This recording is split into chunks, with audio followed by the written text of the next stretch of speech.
हरे कृष्णा। ओम नमो भगवते वासुदेवाय। कभी सोचा है इंसान के जीवन में एक पल ऐसा भी आता है जो उसके पिछले 7 जन्मों का हिसाब पलट देता है। एक ऐसा अवसर जो पाप को भी पुण्य में बदल सकता है, और ये अवसर आता है वैशाख मास में। शास्त्रों में कहा गया है, मासाना वैशाख श्रेष्ठ, अर्थात सभी महीनों में वैशाख मास सर्वश्रेष्ठ है। यह केवल कैलेंडर का एक पन्ना नहीं, बल्कि परमात्मा से जुड़ने का विशेष समय है। इस मास में किया गया दान, व्रत, स्नान और कथा श्रवण 1000 गुना फल देता है। जो व्यक्ति इस मास में भगवान का स्मरण करता है, उसके 7 जन्मों के पाप क्षय हो जाते हैं और उसका जीवन पुण्य से भर जाता है। एक बार त्रेता युग में अयोध्या में एक वृद्ध ब्राह्मण रहा करते थे। उनका नाम था देवदत्त। उम्र के आखिरी पड़ाव पर भी उनके जीवन में दुखों की कोई कमी नहीं थी। पुत्र विछोह, गरीबी और रोग ने उन्हें तोड़कर रख दिया था। एक दिन नगर के एक संत ने कहा, हे ब्राह्मण, वैशाख मास आ रहा है। यदि इस मास में तुम स्नान, दान और भगवान वासुदेव का नाम स्मरण करोगे तो तुम्हारे सारे कष्ट मिट जाएंगे। देवदत्त ने उसी क्षण निश्चय किया। रोज भोर में उठकर गंगा स्नान करते, व्रत रखते, जरूरतमंदों को जल और अन्न का दान करते और ओम नमो भगवते वासुदेवाय का जाप करते। महामास के पूर्ण होने तक ही उनके जीवन में चमत्कार होने लगे। बीमारियां दूर हुई, खोया हुआ पुत्र लौट आया और संपत्ति का भी आगमन हुआ। सबसे बड़ा लाभ ये हुआ कि उनके भीतर मन की शांति और ईश्वर के साक्षात दर्शन का अनुभव हुआ। देवताओं ने आकाशवाणी की, हे ब्राह्मण, वैशाख मास की पूजा और व्रत से तूने अपने 7 जन्मों के पाप काट डाले। अगले जन्म में तुझे बैकुंठ धाम प्राप्त होगा। इसलिए कहा गया है, जो मनुष्य वैशाख मास में तन, मन और धन से भगवान का भजन करता है, उसके सारे पाप नष्ट होकर पुण्य के सागर में विलीन हो जाते हैं। जय श्री हरि। 6ठा अध्याय। नारद जी बोले, हे नृप श्रेष्ठ, जो लोग थके हुए राही को जल नहीं पिलाते, वे नीच पक्षी का जन्म पाते हैं। इस संबंध में मैं तुम्हें एक पुरातन कथा सुनाता हूँ। इसमें एक ब्राह्मण और उसके घर की छिपकली की कथा है। पुराने समय में हेमांग नामक एक राजा था। वह इक्ष्वाकु वंशी राजा बहुत ही धर्मात्मा, जितेंद्रिय तथा ब्राह्मण भक्त था। पृथ्वी में जितने रजकण हैं, उस राजा ने उतनी गायें ब्राह्मणों को दान की थी। वह हर प्रकार से ब्राह्मणों को संतुष्ट रखता था। उसने अनगिनती यज्ञ किए। उसके यज्ञ की कुशाओं से पृथ्वी पट गई। भूमि दान, स्वर्ण दान, अन्न दान आदि जो भी दान हैं, उस राजा ने वे सभी तो किए, परंतु जल दान नहीं किया। एक बार वशिष्ठ ऋषि उसके राज्य में पधारे और राजा को जल दान करने की सलाह दी। तब स्वयं को अधिक चतुर समझने वाला राजा इस प्रकार बोला, हे ऋषि श्रेष्ठ, पृथ्वी पर जो वस्तु बिना मूल्य के सबको प्राप्त है, उसका दान करने से क्या फल मिलेगा? जो वस्तु हर किसी को नहीं मिल पाती, उसको दान ही पुण्य है। ऐसे तर्क युक्त वचन राजा ने कहे, परंतु जल दान नहीं किया।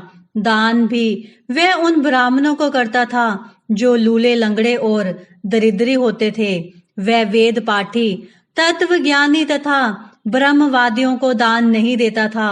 उसका कथन था कि प्रसिद्ध ब्राह्मणों को तो सभी दान देते हैं, किंतु ये अपाहिज, दरिद्री, जीविका विहीन बेचारे हर प्रकार की वस्तु के अभाव में दुख भोगते हैं। सो मेरा दान तो इन्हीं के निमित्त है। इस तरह वह दुर्बुद्धि राजा कुपात्रों को ही दान करता रहा, जिसके कारण वह 3 जन्मों तक पक्षी योनि को प्राप्त हुआ।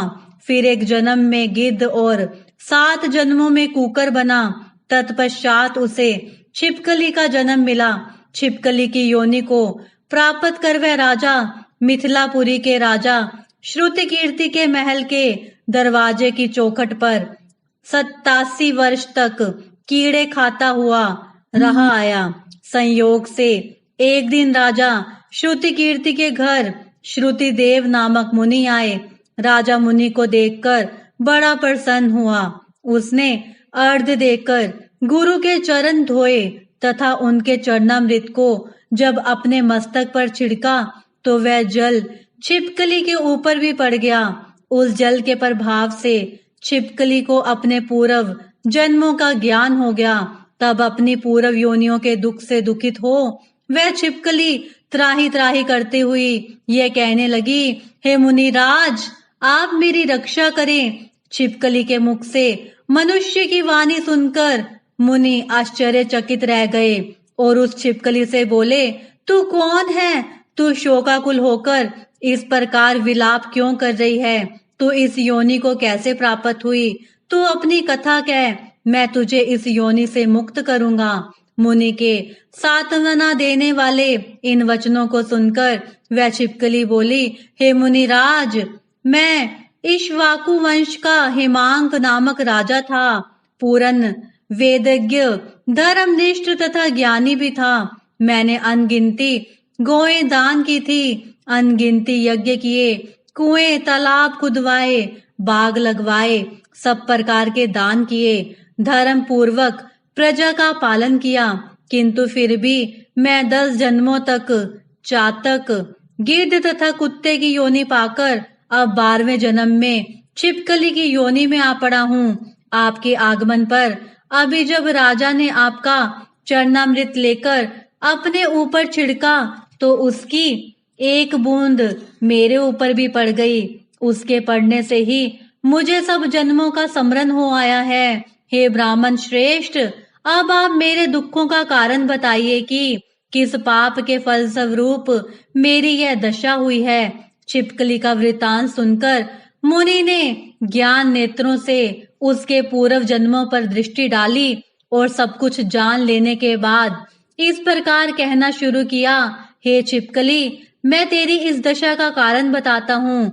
तूने निरप शरीर के दान, धर्म, यज्ञ आदि तो सब किए, किंतु विष्णु के प्रिय मास वैशाख में जल का दान नहीं किया।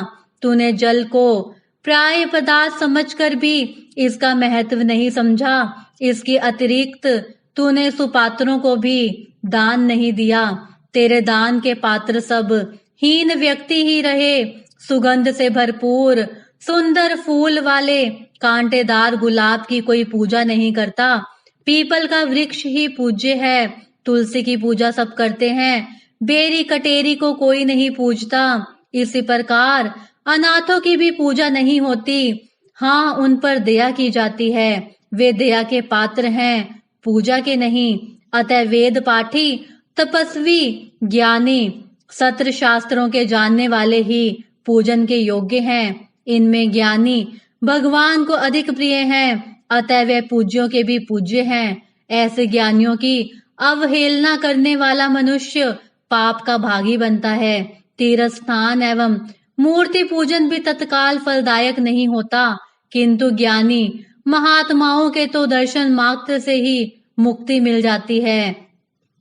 हे इक्ष्वाकु वंशज, तूने तो यह दोनों ही कर्म त्यागे हैं, अर्थात ना तो जल दान किया और ना ज्ञानी महात्माओं तथा वेद पाठियों का आदर ही किया। इसी कारण तू इस दुर्दशा को प्राप्त हुआ है। हे राजा, मैंने जो वैशाख मास में पुण्य किया है उसका फल मैं तुझे दूंगा। यह कहकर मुनिवर ने हाथ में जल लिया। अपने पुण्यों के फल का संकल्प करते हुए उसे छिपकली पर छिड़क दिया। उस जल के प्रभाव से राजा ने छिपकली की देह त्याग कर सब पापों से मुक्त हो दिव्य शरीर प्राप्त किया। फिर सबके देखते देखते उसके लिए आकाश से विमान भी आ गया। तब वह राजा मुनि के हाथ जोड़ परिक्रमा कर आज्ञा ले विमान में चढ़ गया। जब विमान स्वर्ग को चला तब देवता स्तुति करके उस पर फूल बरसाने लगे। फिर स्वर्ग में 10,000 वर्षों तक समस्त सुखों को भोग कर वह इक्ष्वाकु वंश में राजा काकुस्थ के नाम से उत्पन्न हुआ। वह राजा 7 द्वीपों पर राज्य करता था। वह पुनः बड़ा ब्राह्मण भक्त, साधु सेवी और परमार्थ ज्ञानी भी बना। वह न्याय पूर्वक राज्य करता था। एक दिन वशिष्ठ मुनि उसके राज्य में आए। उन्होंने उसे वैशाख मास के समस्त धर्म कर्म भी बतलाए। तब राजा ने मुनि के बताए अनुसार सभी कृत्य किए और सब पापों से छुटकारा पाकर विष्णु की सायुज्य मुक्ति प्राप्त की। यह वैशाख मास सब फलों को देने वाला है। इस पवित्र मास में जो मनुष्य यथाशक्ति दान धर्म करता है वह दीर्घायु होकर भगवान का प्रिय बनता है और सब पापों से छूटकर वैकुंठ लोक को जाता है। इसलिए कहा गया है जो मनुष्य वैशाख मास में तन मन और धन से भगवान का भजन करता है उसके सारे पाप नष्ट होकर पुण्य के सागर में विलीन हो जाते हैं।